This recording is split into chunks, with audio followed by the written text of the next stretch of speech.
So I watched Obsession, and this is a good ass movie, dude. Okay. So I'm gonna do a spoiler free. The movie just came out, like relatively well by the time that this is coming out. So I'm going to do a spoiler free, so that way, if you are thinking about seeing it, go do it. It's a good horror movie. It's creepy. It's unsettling. It's a lot of fun, and yeah, I definitely think that you should give this movie a shot. The plot of this movie, I will give a brief, basically everything that you need to know. Uh, this guy likes a girl, and he makes a wish that she'll fall in love with him, and it works. That's all I'm gonna give you, and it's so well done because hearing that premise, this movie could be a rom-com, whatever, but it's a horror movie. It's so good. Anyway, I'm gonna jump right into spoiler stuff because the spoiler free part, I think you should see it. I think that you should absolutely go see it. It's a great time. There's good funny moments in it. It's creepy, it's unsettling, there's good jump scares, and the premise is pretty solid, and it's so well, like, good acting from everybody in this cast. And it's not even really a lot of characters. Like, there really is probably like 5 or 6 characters that are integral to the plot, and that's about it. It's super well done, and the acting is so good. Spoiler time. Man, the girl who plays Nikki has probably the best acting I have this whole movie revolves around her, and she does so good with it. It's actually insane. Okay, basically the plot is there we start out with Bear, whose name is Baron, which I didn't get until like the very end. I was like, this dude's name is just Bear. That's pretty cool. I'm such a fucking idiot. But basically he kind of has a small little friend group where sorry, the movie starts out with him confessing his love to somebody who is not Nikki. He basically is talking about how, all these times that we spend together, he's in love with her, yada yada, all this different kind of stuff. And it's basically playing on the fact that he really wants to be with this girl, and he can't really tell if she likes him back. Now, they basically end up going to a karaoke. No, sorry, not karaoke. Like a trivia night thing. It's Baron, his friend Ian, Nikki, who is the girl that he likes and is in love with, and Sarah. They're like a little four group of people at trivia night, and basically, Baron, she needs a ride home, and he offers to take her home, and he can't tell if she likes him or not, which is actually something that I was struggling to tell it, because the way she's talking, she goes, "Do you like me or not?" And he is more of like an awkward guy. He's very like reserved and doesn't talk a lot. And so I was struggling to tell if she was like, "Can you just tell me so I can tell you if I like you or whatever?" And whatever. Basically, earlier on in the movie, she had mentioned that she lost her crystal necklace, so he goes to a shop that sells those kinds of trinkets and things, and he can't find the right necklace, so he ends up just buying this. What it's called, a one wish willow. Um, Later in the night, when she is walking and going home and they kind of have their conversation, he breaks in and says, "Oh, I just wish Nikki would fucking fall in love with me, like would love me." Or he says like very specific words like, "I wish you would fall in love with me more than anything else in the world," or something like that. And you see, and this movie is so good because the camera, oh my god, this movie is shot so well, dude. There's so many scenes, and I'm just gonna kind of just jump all over the place. I would know I was kind of telling in order, but there's things that I want to talk about. The camera is always so still. The camera hardly ever moves, and it creates a sense of tension because the characters like will be over here. Like, okay, right? The middle of the camera is like right here, right? But characters will be like over here talking. So you're in the or no, I guess it would be better for me to go over here, right? So the camera, the middle of the camera is right here. So I'm over here talking. All of this is in the background. You're looking at all of this, waiting for something to pop up, and it never does. But that's why it builds such good tension. There's also a lot of good perspective shots later on, or like in the movie. There's a scene where she ends up basically staying the night, or this is when they're like full blown dating at this point. But she ends up sleeping over at Baron's house, and he wakes up in the middle of the night, and she's not in bed. And it does this thing where it's a camera shot on him in bed, and he's looking, excuse me, he's looking around, and it's just a still shot of him looking around, so the camera's not panning with him, nothing. And then it flips. The camera does a complete 180, and it's basically what he sees, but it's completely still. And it's so dark that I was like, is it creepy because she's like somewhere in the corner or like somewhere and I can't see her? Like, is my vision bad? But no, it's showing what he sees and he can't see her. And she ends up being in the corner and she makes a this movie is actually kind of giving me goosebumps thinking about it because it's genuinely so unsettling. This movie isn't like scary in the sense of like, oh, I can't go to bed at night, like, you know, like Paranormal Activity kind of things where like ghosts and you're like, oh, what if I go in the bedroom and there's a ghost? And it's not like that. It's more of unsettling because of how she's acting. She looks human, but she's not acting it. She's acting very weird, and it's like, it's so unsettling. It's literally giving me goosebumps thinking about it. This movie is so fucking good. But basically, when he breaks the thing, it's a thing where he's like, damn, like, did I fuck up? And he's in the car and he's sitting there, and then he turns and looks, and she's just standing at her front door like she never went in, which when we cut away from her, she was like walking towards the door. So you're assuming he's by himself, but she was just standing there. And then she comes back and she's doing a lot of this weird stuff. Now, this is where I have to be honest, okay? Whenever I do a review of anything, I watch the movie and then as soon as I possibly can, I do a review. I avoid anybody else's takes on the movies. I avoid trailers, breakdowns, anything like that, because I am a believer that other people's opinions sway your opinion regardless of if you actively try to not. And like what I mean is, if somebody tells you a movie is complete dog shit, when you go in, even if the movie does suck, if it's not as bad as you were expecting because somebody said, hey, the movie's dog shit, you go, oh, it wasn't that bad. Even if it is bad, you'll go, it wasn't that bad. The person who talked to me said that it was terrible and it wasn't. I thought it was going to be way worse and it's not. Then, or if somebody's like, dude, this is the best movie I have ever seen in my entire life. And then you go sit down and it's good, but you're like, it's not that good. It's good, but it's not the best thing I've ever seen. You know, people's opinions sway your opinion. So I go in with watching minimal trailers, and I go in with before I do my review, I try to watch, like, you know, I'll watch a review after I make mine, but it's because I want to hear somebody else's take, but I want to get mine out there. With this movie, I watched a lot of breakdowns, a lot of reviews, because I didn't really understand it at first. So a lot of this stuff isn't mine, but when it was said to me, either from my wife or whoever's review or a personal take on the movie, it definitely framed it in a way that is much better. Which, mind you, this movie was great. I thought it was great when I came out of the theater, but some of the underlying themes and stuff I didn't really pick up on. This movie is very sad when you look back on it. And like I said, I watch reviews, so a lot of this stuff is kind of other people putting this information in my brain and me running with it. This movie is very sad because basically the wish isn't broken. The wish, it's not like one of those things where, you know, you go, I wish I had $1 million and you, instead of getting dollars, you get like deer. It's not one of those things where the wish is taking advantage of your wording or anything. Baron's wish upon Nikki is the problem. It basically took over her agency to have a choice in who and her love. And, you know, with a lot of wish media, genie media, I don't know, it's always like, you can't take a person's free will, you can't make them love you, and you can't ask for more wishes or something like that. It'll be like, those are like the general rules kind of thing. But in this one, he does. He tries to take over her, like force her to love her, and it works in a twisted way. But it basically takes Nikki, the person that she is, it takes away her agency, her being to say yes and no. So it's not a possession movie in the sense that it's some alternate demon jumping in her body when he makes this wish. It's more of a different Nikki that is in love with him, but it's not the Nikki that he fell in love with. And I didn't really pick that up. That like, when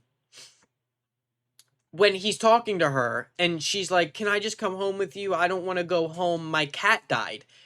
And it's a weird thing because in the movie, his cat died. So why would she say that her cat died? You like when I saw it at first, I was like, "Oh, she's just saying things to kind of try to relate," but in reality, it's more of he put his desires onto her. He wants Nikki. He loves Nikki. He wants to be with Nikki forever. Maybe I'm jumping with that, but he loves her and he puts that love that he feels for her in her back at him, and now he feels what it's like. So when she goes, "Oh, my cat just died," and then he like looks at her and he's like, your cat died, my dad has cancer," something like that. And basically she's manipulating him so that she doesn't have to go home, so that she can spend time with him. But that is a reflection of Bear. That is his. And I didn't, at first, when I first watched the movie, he didn't strike me as a character that was obsessed with Nikki. He just seemed to really like her. But it's a reflection of him. Nikki, after the wish is made, is a reflection of Bear back onto him, and he doesn't really like it. And it's so well done. And again, I can't take credit for like picking up on this. This is something that I watched multiple reviews. I'm not going to say that I got any of these ideas from one specific person, because I would credit that person, but like I just, after watching a lot of people's breakdowns and like explanation of what is happening, it makes a lot more sense and frames it in a better way for me to explain it to you. So it's really well done. Also, they do a lot of cool things where in Baron's house, when Nikki is there, she's almost always in shadow. And this is specifically from the Dead Meat podcast. They reviewed Curry Barker, the director of the movie, and they basically said that she is always uh cast in a shadow because it's the shape of Nikki. It is Nikki in essence, in body. It's her body, but it's not her. So it doesn't ever really show her face super well. It's super good. This movie is super well done. I really like this movie, but I didn't necessarily pick up on everything right away. But like I said, the camera being still all the time, there's a scene where he basically calls the number on the back of the box, of the wishing box, and he talks to a guy, and the guy is basically like, "Well, what's up, man? Like, what are you trying to do?" And he's like, "I want to cancel my wish or change my wish," which is another thing where Nikki ends up doing a lot of weird, creepy shit. Like I said, throughout the night, she's hiding in the corner and she says, "You look so cute when you sleep." Dude, it's unsettling. I'm not even gonna lie. Like, talking about it is actually super unsettling. But she's like, "You're super cute when you sleep." And she moves in this, she moves in this really weird way that's like not human, but because it's so good. This movie's very good. Anyway, but she does a lot of this like creepy weird shit. She like duct tapes the door so he can't leave, and she's like, "Oh, I guess you can't go to work today. I guess you have to stay home with me all day." You know what I mean? Like, she does all this like really weird shit, and so he calls the back of the box, and instead of trying to cancel the wish, which he can't do anyway, but it's so good for Bear as a character because he's kind of, hold on, I'll explain in a second. But he, instead of trying to cancel the wish and get the original Nikki back, who does not love him, okay, he wants to change it so that she'll stop doing weird shit, but he still wants her to love him. So he still wants to take away her agency and force her to love him, but he wants it without all the weird shit. It's so good. But basically the guy is like, "No, you can't cancel it." And then he was like, "Well, why would you assume that I wanted to cancel it if I can't?" And he was like, "I don't know. I just try to predict you, whatever." And but anyway, he's in the car and the camera, like, he's sitting like this, right? He's sitting like this and he's on the phone looking down here, and the window is right here. So I'm expecting, you know what I mean? It's a horror movie. I'm expecting Nikki to be at the window, her to be in the back seat, something to touch the window, even if it's like a character that isn't Nikki, you know what I mean? Just like a quick jump scare where somebody like taps on the glass, because the camera is just a still shot the whole time. The whole time it's a still shot, then it'll cut to like his phone, like him like looking at the phone, like his perspective, then back to the side angle of the window. And so I'm expecting over and over. It just builds tension so good. And I said this to my wife after this movie. Whenever Nikki's on screen, it's super well acted, but it's not that scary. But when she's not on screen, it's when is she gonna show up again and be creepy? It's so good. But basically, Yeah, Nikki, after the wish is made, she's making up a bunch of lies and things to basically be with Bear, and like she lied about her dad having cancer. There's a scene where Ian and Bear are in a car together, and it shows a shot of Ian talking from the back seat, and then from Bear. I was like, dude, she is 100% going to be in the back seat. I was like, I was. The tension is so well built that I'm assuming that Nikki is going to be in every single position in every single spot. But basically, Ian does some digging and finds out that Nikki and her dad aren't really that close, and I don't think he's healthy and he's fine. So she's basically making up all this stuff just so that she has a reason to be with Bear, because she is literally compelled to do so. There's a lot of scenes where she like ends up yelling or screaming, and the acting from Nikki is so good, where she's like kind of slipping in between possession and not, and it's so good. There's a and throughout the movie she slowly starts to break like the inner Nikki, the real Nikki, the one that pre-wish Nikki is inside her body. It's just that she's being taken over by whatever entity or whatever new Nikki is there. And there's a scene where he's basically trying to sneak out to go see Sarah. It's established in this movie that Sarah has a crush on Bear and kind of wants to be with him. And so you already know where that's going to go. But basically Bear tries to sneak out, and it's so unsettling. Nikki's like, she's sleeping. Bear, can you please kill me? Just kill. Like, basically he's like, just kill me. Just kill me. Please kill me. And he wants to be with her so bad. I had a complaint when I had left the movie theater that Baron was kind of a frustrating character, that he won't talk to anybody. He won't tell anybody what's going on. He won't tell anybody about the wish. And he eventually does to Ian in the last, like, literal, like, 10 minutes of the movie, 10, 15 minutes of the movie. But I was like, why is he not saying any of this weird shit to anybody else? But it makes sense. The reason that Bear is so frustrating as a character is because he wants it to work so bad that even when Nikki is asking to die, that she doesn't want to be in this relationship, it's not even her anymore, he doesn't do it. And then he proceeds to ask the question, what would be so wrong with dating me? Is his initial question, but he doesn't get it all the way out, because the implication of what would be so bad about dating me is implying that Nikki has agency, and that she chooses not to. But he stops himself, and instead of, he goes, what is so bad about dating me? Right? And it's just a sentiment that this dude understands that he is basically fucking with her actual wantings, her agency of choosing what she wants. He knows that saying what would imply that she wants to be here. But she doesn't. So he goes, what is wrong with being with me? And basically getting rid of the notion that he's at fault, and basically saying, what is the whatever. It's so well done. And he ends up sneaking out to Sarah. Sarah tells him that Ian and Nikki were sleeping together for a while, which whatever. It's hinted at earlier on. And so same thing with the car shot. It's an angle of Sarah sitting in the driver's seat with the window behind her, and then it cuts back to Baron, and it's the window behind her. And I'm like, okay, this dude is out with another chick, and 100,000,000% she's gonna show up. Nikki is gonna show up and kill her. That is, I predicted it, but the thing is, I expected it to be when it cuts back to Sarah and Nikki standing in the window. Loud noise, jump scare. Kind of. It cuts back, and you see Nikki running in the background for a second, and then she like dives in the window and she smashes her face on a brick. It's so brutal. And then Nikki basically is like, no, don't worry, honey, don't worry, this is your fault. And it's such good dialogue, because it is.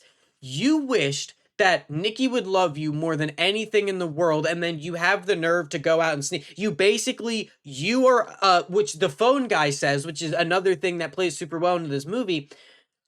Bear tries to change the wish, and the phone guy says, you can't do that. And he basically says, look, you're obligated to be there for her now. You forced her into a situation she doesn't want to be in. You forced her to love you even though she doesn't. And now you want to change it? No, no, no, no. You are obligated to basically deal with your fucking actions. You are obligated to do your duty to her basically because you did this to her, right? So when Nikki says this is your fault, it hammers that home. It, Sarah's dead because of Baron's actions. That's what it is. Even though Nikki was the one to do it, it's 100% Baron's actions and whatever. Then he basically goes home and Nikki is there and she's trying to look like Sarah. She has like tattoos and stuff, which Nikki didn't have any of, and she's trying to recreate Sarah's tattoos. Ian shows up, Nikki kills Ian, and then basically the only other way to break the curse is with the phone guy said, you have to off yourself. That's the only way to break this wish upon Nikki is to you have to die or she has to die basically. I mean, he doesn't say she has to die, but I mean that would solve it. And basically Baron goes into the bathroom and he's like, I just want to get dressed. He basically panders to her and he's like, no, but you're so beautiful. You're so beautiful. Let me just go clean up in the bathroom real quick. And he has a gun and he can't bring himself to shoot himself. So he takes these pills, which his earlier on in the movie when I said his cat died, the cat overdosed on pills. He ends up taking the pills, so it's Chekhov's pills. They were foreshadowed or whatever earlier on, and he takes them and he is about to slip off and he's like, oh my god, I can't do this, and he goes to make himself throw up so that he does not die or overdose. And then you hear the noise, which I didn't actually hear. My wife heard it and pointed it out to me in the theater. Nikki made a wish that he would love her the same way. And so it's such a well done ending because then he goes out there and he's in love with her and they sit down for a second and then he overdoses because he never threw up the pills. So it's so good. This movie's so good. It's so unsettling. Nikki's performance is fucking amazing. I mean, all of their acting is really good. Bear is a character that wants this relationship to work so bad that he's willing to overlook what Nikki actually wants and force his own love on her. But again, like I said, I didn't pick up all this in the movie, but I wanted to understand it because I thought that I had missed it. And so I watch reviews. I usually don't do that, but this one I definitely did. But yeah, we're going to do best character. It's Nikki. It's Nikki. It's Nikki. It's Nikki. Of course it's going to be Nikki. She's the best acted, and this whole movie revolves around her acting and her character. And it's all well done. It's all so well done. Anyway, yep, let me know what you thought about the movie. Have a good day.